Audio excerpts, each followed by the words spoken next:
2 years after the events just described, T.X. journeying up to London from Bath was attracted by a paragraph in the Morning Post. It told him briefly that Mr. Remington Kara, the influential leader of the Greek colony, had been the guest of honor at a dinner of the Hellenic Society. T.X. had only seen Kara for a brief space of time following that tragic morning, when he had discovered not only that his best friend had escaped from Dartmoor prison and disappeared, as it were, from the world at a moment when his pardon had been signed, but that friend's wife had also vanished from the face of the earth. At the same time, it might, as even T.X. admitted, have been the veriest coincidence that Kara had also cleared out of London to reappear at the end of 6 months. Any question addressed to him, concerning the whereabouts of the two unhappy people, was met with a bland expression of ignorance as to their whereabouts. John Lexman was somewhere in the world, hiding as he believed from justice, and with him was his wife. T.X. had no doubt in his mind as to this solution of the puzzle.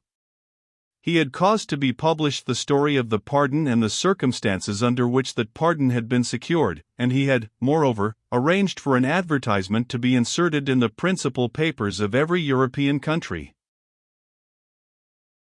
It was a moot question amongst the departmental lawyers as to whether John Lexman was not guilty of a technical and punishable offense for prison breaking, but this possibility did not keep T.X. awake at nights. The circumstances of the escape had been carefully examined. The warder responsible had been discharged from the service, and had almost immediately purchased for himself a beer-house in Falmouth, for a sum which left no doubt in the official mind that he had been the recipient of a heavy bribe. Who had been the guiding spirit in that escape, Mrs. Lexman, or Kara? It was impossible to connect Kara with the event. The motor car had been traced to Exeter, where it had been hired by a foreign-looking gentleman, but the chauffeur, whoever he was, had made good his escape. An inspection of Kara's hangars at Wembley showed that his 2 monoplanes had not been removed, and T.X. failed entirely to trace the owner of the machine he had seen flying over Dartmoor on the fatal morning. T.X. was somewhat baffled and a little amused by the disinclination of the authorities to believe that the escape had been effected by this method at all. All the events of the trial came back to him, as he watched the landscape spinning past. He set down the newspaper with a little sigh, put his feet on the cushions of the opposite seat and gave himself up to reverie. Presently he returned to his journals and searched them idly for something to interest him in the final stretch of journey between Newbury and Paddington. Presently he found it in a 2-column article with the uninspiring title, "The Mineral Wealth of Tierra del Fuego." It was written brightly with a style which was at once easy and informative. It told of adventures in the marshes behind St. Sebastian Bay and journeys up the Guaras-Selman River, of nights spent in primeval forests, and ended in a geological survey, wherein the commercial value of syenite, porphyry, trachyte and dielite were severally canvassed. The article was signed G.E.G. It is said of T.X. that his greatest virtue was his curiosity. He had at the tip of his fingers the names of all the big explorers and author-travelers, and for some reason he could not place G.E.G. to his satisfaction. In fact, he had an absurd desire to interpret the initials into George Grossmith. His inability to identify the writer irritated him, and his first act on reaching his office was to telephone to one of the literary editors of the Times whom he knew. "Not my department," was the chilly reply, "and besides we never give away the names of our contributors. Speaking as a person outside the office, I should say that G.E.G. was George Gathercole, the explorer, you know. The fellow who had an arm chewed off by a lion or something." "George Gathercole," repeated T.X., "what an ass I am." "Yes," said the voice at the other end the wire, and he had rung off before T.X. could think of something suitable to say. Having elucidated this little sideline of mystery, the matter passed from the young commissioner's mind. It happened that morning that his work consisted of dealing with John Lexman's estate. With the disappearance of the couple he had taken over control of their belongings. It had not embarrassed him to discover that he was an executor under Lexman's will, for he had already acted as trustee to the wife's small estate, and had been one of the parties to the antenuptial contract which John Lexman had made before his marriage. The estate revenues had increased very considerably. All the vanished author's books were selling as they had never sold before, and the executor's work was made the heavier by the fact that Grace Lexman had possessed an aunt who had most inconsiderately died, leaving a considerable fortune to her unhappy niece. "I will keep the trusteeship another year," he told the solicitor who came to consult him that morning. "At the end of that time I shall go to the court for relief." "Do you think they will ever turn up?" asked the solicitor, an elderly and unimaginative man.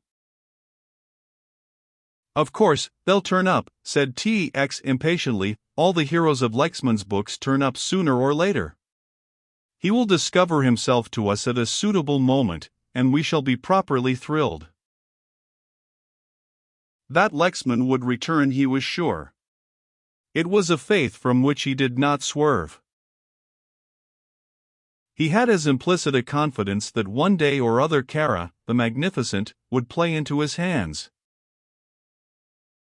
There were some queer stories in circulation concerning the Greek, but on the whole they were stories and rumors which were difficult to separate from the malicious gossip which invariably attaches itself to the rich and to the successful. One of these was that Kara desired something more than an Albanian chieftainship, which he undoubtedly enjoyed. There were whispers of wider and higher ambitions. Though his father had been born a Greek, he had indubitably descended in a direct line from one of those old prets of Albania, who had exercised their brief authority over that turbulent land. The man's passion was for power. To this end he did not spare himself. It was said that he utilized his vast wealth for this reason, and none other, and that whatever might have been the irregularities of his youth, and there were adduced concrete instances, he was working toward an end with a singleness of purpose, from which it was difficult to withhold admiration. T.X. kept in his locked desk a little red book, steel-bound and triple-locked, which he called his Scandalaria. In this he inscribed in his own irregular writing the titbits which might not be published, and which often helped an investigator to light upon the missing threads of a problem. In truth, he scorned no source of information, and was conscienceless in the compilation of this somewhat chaotic record. The affairs of John Lexman recalled Kara, and Kara's great reception. Mansus would have made arrangements to secure a verbatim report of the speeches which were made, and these would be in his hands by the night. Mansus did not tell him that Kara was financing some very influential people, indeed, that a certain Undersecretary of State with a great number of very influential relations had been saved from bankruptcy by the timely advances which Kara had made. This T.X. had obtained through sources which might be hastily described as discreditable. Mansus knew of the baccarat establishment in Albemarle Street, but he did not know that the neurotic wife of a very great man indeed, no less than the Minister of Justice, was a frequent visitor to that establishment, and that she had lost in one night some £6,000. In these circumstances it was remarkable, thought T.X., that she should report to the police so small a matter as the petty pilfering of servants. This, however, she had done, and whilst the lesser officers of Scotland Yard were interrogating pawnbrokers, the men higher up were genuinely worried by the lady's own lapses from grace. It was all sordid but, unfortunately, conventional, because highly placed people will always do underbred things, where money or women are concerned, but it was necessary, for the proper conduct of the department which T.X. directed, that, however sordid and however conventional might be the errors which the great ones of the earth committed, they should be filed for reference. The motto which T.X. went upon in life was, "You never know."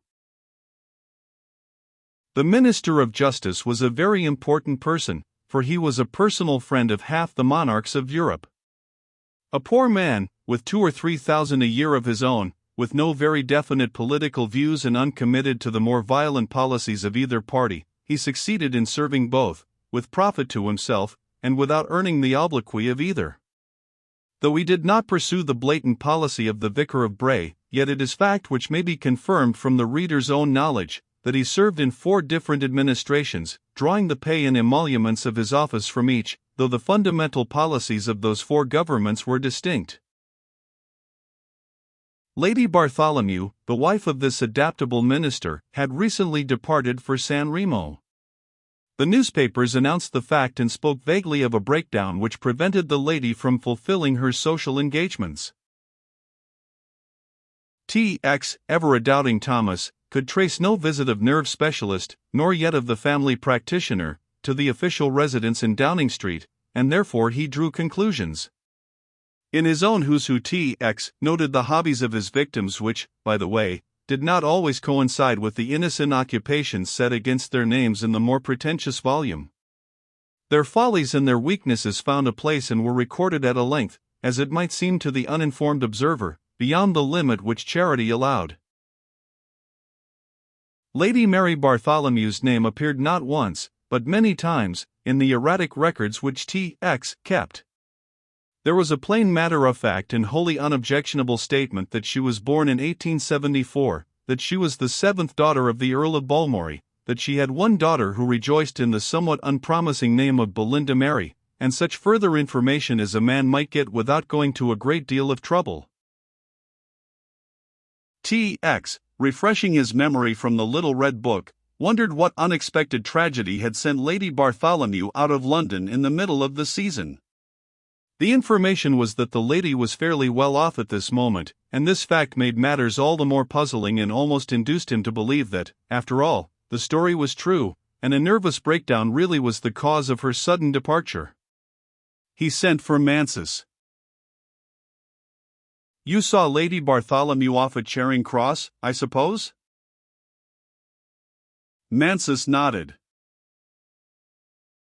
"She went alone?" "She took her maid, but otherwise she was alone." "I thought she looked ill." "She has been looking ill for months past," said T.X., without any visible expression of sympathy. "Did she take Belinda Mary?" Mansus was puzzled.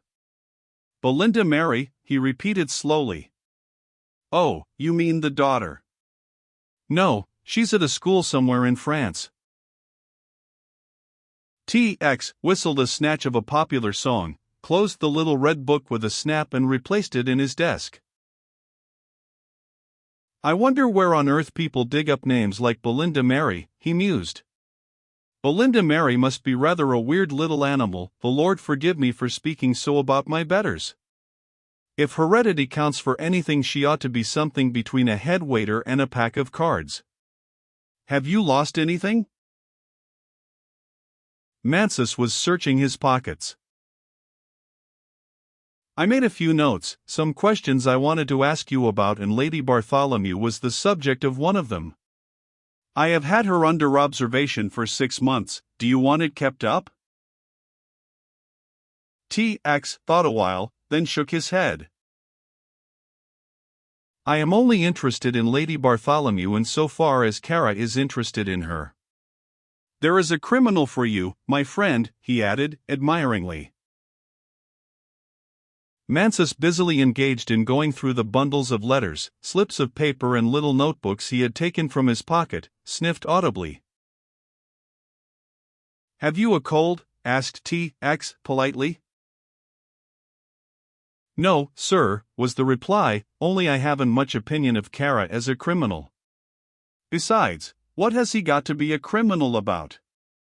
He has all that he requires in the money department, he's one of the most popular people in London, and certainly one of the best-looking men I've ever seen in my life. He needs nothing." T.X. regarded him scornfully. "You're a poor blind brute," he said, shaking his head. "Don't you know that great criminals are never influenced by material desires, or by the prospect of concrete gains? The man who robs his employer's till in order to give the girl of his heart the 25 pearl and ruby brooch her soul desires, gains nothing but the glow of satisfaction which comes to the man who is thought well of. The majority of crimes in the world are committed by people for the same reason: they want to be thought well of. Here is Dr. X, who murdered his wife because she was a drunkard and a slut, and he dared not leave her for fear the neighbors would have doubts as to his respectability. Here is another gentleman who murders his wives in their baths in order that he should keep up some sort of position and earn the respect of his friends and his associates. Nothing roused him more quickly to a frenzy of passion than the suggestion that he was not respectable. Here is the great financier who has embezzled $1.25 million, not because he needed money, but because people looked up to him. Therefore, he must build great mansions, submarine pleasure courts, and must lay out huge estates, because he wished that he should be thought well of. Mansus sniffed again. What about the man who half murders his wife? Does he do that to be well thought of? He asked, with a tinge of sarcasm. T.X. looked at him pityingly. The lowbrow who beats his wife, my poor Mansus, he said, does so because she doesn't think well of him. That is our ruling passion, our national characteristic, the primary cause of most crimes, big or little. That is why Kara is a bad criminal and will, as I say, end his life very violently. He took down his glossy silk hat from the peg and slipped into his overcoat. I am going down to see my friend Kara, he said. I have a feeling that I should like to talk with him. He might tell me something. His acquaintance with Kara's menage had been mere hearsay. He had interviewed the Greek once after his return, but since all his efforts to secure information concerning the whereabouts of John Lexman and his wife, the main reason for his visit, had been in vain, he had not repeated his visit. The house in Cadogan Square was a large one, occupying a corner site. It was peculiarly English in appearance, with its window boxes, its discreet curtains, its polished brass and enameled doorway. It had been the townhouse of Lord Henry Gratham, that eccentric connoisseur of wine and follower of witless pleasure.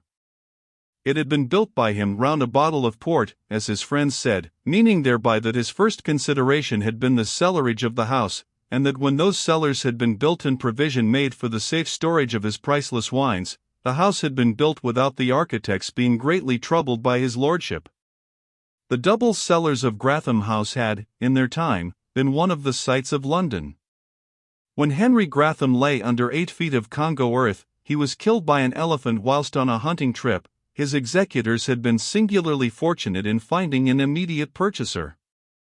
Rumor had it that Kara, who was no lover of wine, had bricked up the cellars, and their very existence passed into domestic legendary. The door was opened by a well-dressed and deferential manservant, and T.X. was ushered into the hall. A fire burnt cheerily in a bronze grate, and T.X. had a glimpse of a big oil painting of Kara above the marble mantelpiece. Mr. Kara is very busy, sir, said the man. Just taken my card, said T.X. I think he may care to see me. The man bowed, produced from some mysterious corner a silver salver, and glided upstairs in that manner which well-trained servants have, a manner which seems to call for no bodily effort. In a minute he returned. Will you come this way, sir, he said, and led the way up a broad flight of stairs. At the head of the stairs was a corridor which ran to the left and to the right. From this there gave 4 rooms. One at the extreme end of the passage on the right, one on the left, and 2 at fairly regular intervals in the center. When the man's hand was on one of the doors, T.X. asked quietly, I think I have seen you before somewhere, my friend. The man smiled. It is very possible, sir. I was a waiter at the Constitutional for some time. T.X. nodded. That is where it must have been, he said. The man opened the door and announced the visitor. T.X. found himself in a large room, very handsomely furnished, but just lacking that sense of coziness and comfort which is the feature of the Englishman's home. Kara rose from behind a big writing table, and came with a smile and a quick step to greet the visitor. "This is a most unexpected pleasure," he said, and shook hands warmly. TX had not seen him for a year and found very little change in this strange young man. He could not be more confident than he had been, nor bear himself with a more graceful carriage. Whatever social success he had achieved, it had not spoiled him, for his manner was as genial and easy as ever. "I think that will do, Miss Holland," he said, turning to the girl who, with notebook in hand, stood by the desk. Evidently, thought TX, our Hellenic friend has a pretty taste in secretaries. In that one glance he took her all in, from the bronze brown of her hair to her neat foot. TX was not readily attracted by members of the opposite sex.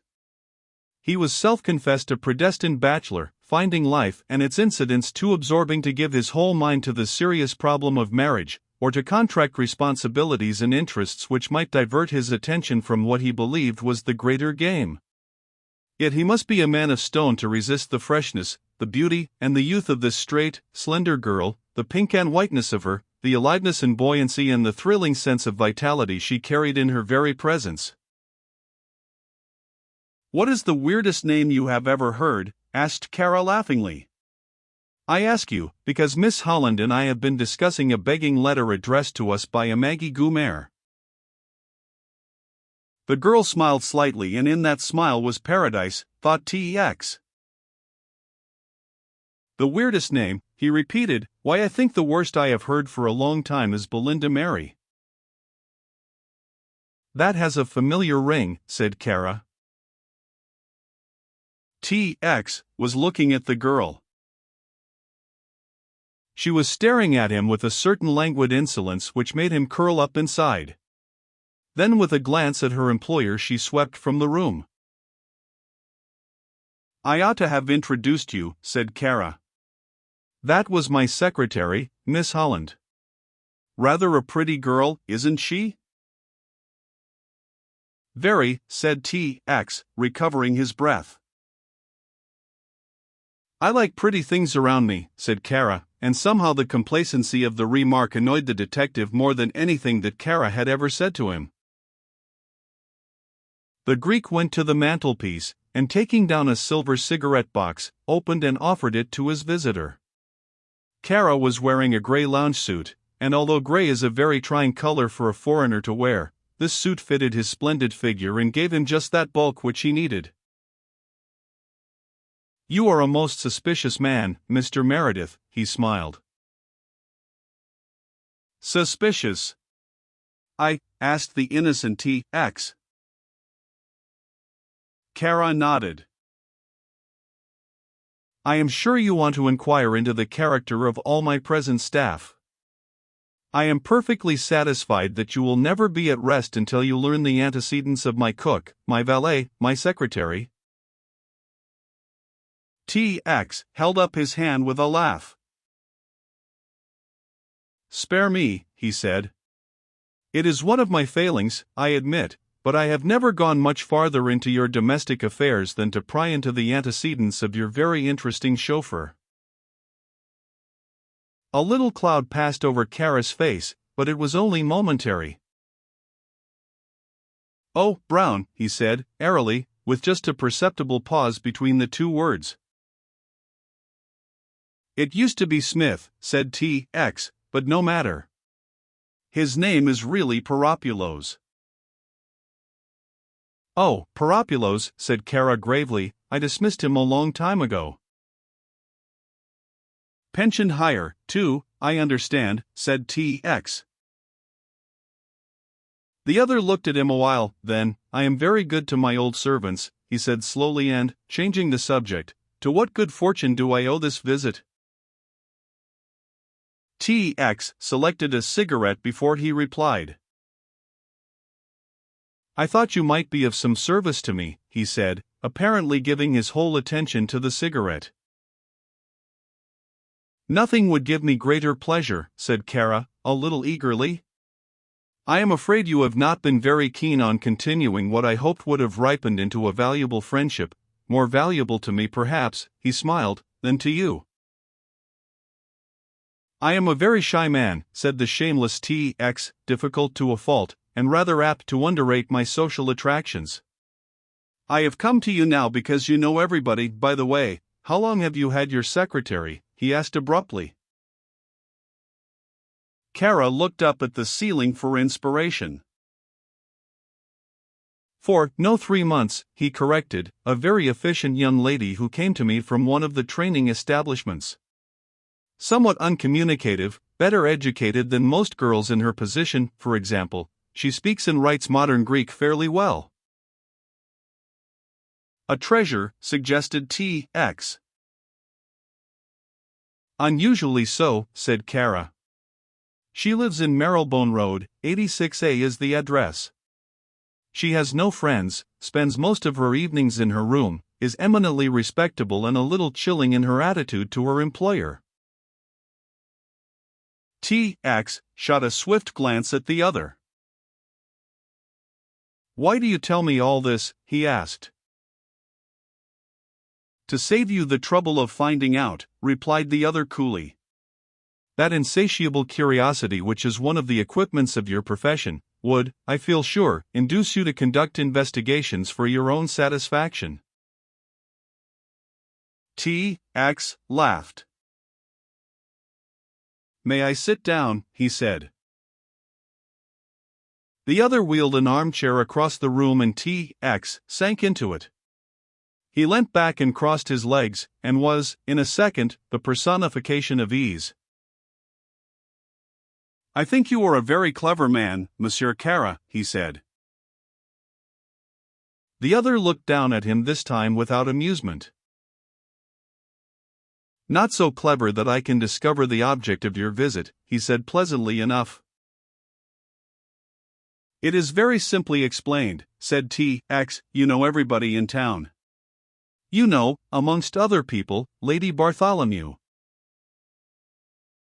I know the lady very well indeed, said Kara, readily, too readily in fact, for the rapidity with which answer had followed question, suggested to T.X. that Kara had anticipated the reason for the call.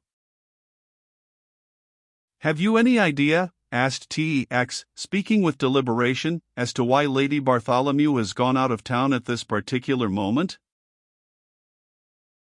Kara laughed. What an extraordinary question to ask me, as though Lady Bartholomew confided her plans to one who was little more than a chance acquaintance. And yet, said T.X., contemplating the burning end of his cigarette, you know her well enough to hold her promissory note. Promissory note? Asked the other. His tone was one of involuntary surprise and T.X. swore softly to himself, for now he saw the faintest shade of relief in Kara's face. The commissioner realized that he had committed an error, he had been far too definite. When I say promissory note, he went on easily, as though he had noticed nothing, I mean, of course, the securities which the debtor invariably gives to one from whom he or she has borrowed large sums of money. Kara made no answer, but opening a drawer of his desk he took out a key and brought it across to where T.X. was sitting. Here is the key of my safe, he said quietly. You are at liberty to go carefully through its contents and discover for yourself any promissory note which I hold from Lady Bartholomew. My dear fellow, you don't imagine I'm a moneylender, do you? He said in an injured tone. Nothing was further from my thoughts, said T.X., untruthfully. But the other pressed the key upon him. I should be awfully glad if you would look for yourself, he said earnestly. I feel that in some way you associate Lady Bartholomew's illness with some horrible act of usury on my part. Will you satisfy yourself and in doing so satisfy me? Now any ordinary man, and possibly any ordinary detective, would have made the conventional answer. He would have protested that he had no intention of doing anything of the sort. He would have uttered, if he were a man in the position which T.X. occupied, the conventional statement that he had no authority to search the private papers, and that he would certainly not avail himself of the other's kindness. But T.X. was not an ordinary person. He took the key and balanced it lightly in the palm of his hand. "Is this the key of the famous bedroom safe?" he said banteringly. Kara was looking down at him with a quizzical smile. "It isn't the safe you opened in my absence, on one memorable occasion, Mr. Meredith," he said. "As you probably know, I have changed that safe, but perhaps you don't feel equal to the task?" "On the contrary," said T.X. calmly, and rising from the chair, "I am going to put your good faith to the test." For answer, Kara walked to the door and opened it. "Let me show you the way," he said politely. He passed along the corridor and entered the apartment at the end. The room was a large one and lighted by one big square window which was protected by steel bars. In the grate, which was broad and high, a huge fire was burning, and the temperature of the room was unpleasantly close despite the coldness of the day. "That is one of the eccentricities which you, as an Englishman, will never excuse in me," said Kara. Near the foot of the bed, let into, and flush with, the wall, was a big green door of the safe. "Here you are, Mr. Meredith," said Kara. "All the precious secrets of Remington Kara are yours for the seeking." "I am afraid I've had my trouble for nothing," said T.X., making no attempt to use the key. "That is an opinion which I share," said Kara, with a smile. "Curiously enough," said T.X., "I mean just what you mean." He handed the key to Kara. "Won't you open it?" asked the Greek. T.X. shook his head. "The safe, as far as I can see, is a magnet. The key which you have been kind enough to give me is legibly inscribed upon the handle, Chubb. My experience as a police officer has taught me that Chubb keys very rarely open magnet safes." Kara uttered an exclamation of annoyance. "How stupid of me," he said, "yet now I remember, I sent the key to my bankers. Before I went out of town. I only came back this morning, you know." "I will send for it at once." "Pray don't trouble," murmured T.X. politely. He took from his pocket a little flat leather case and opened it. It contained a number of steel implements of curious shape which were held in position by a leather loop along the center of the case. From one of these loops he extracted a handle, and deftly fitted something that looked like a steel awl to the socket in the handle. Looking in wonder, and with no little apprehension, Kara saw that the awl was bent at the head. "What are you going to do?" he asked, a little alarmed.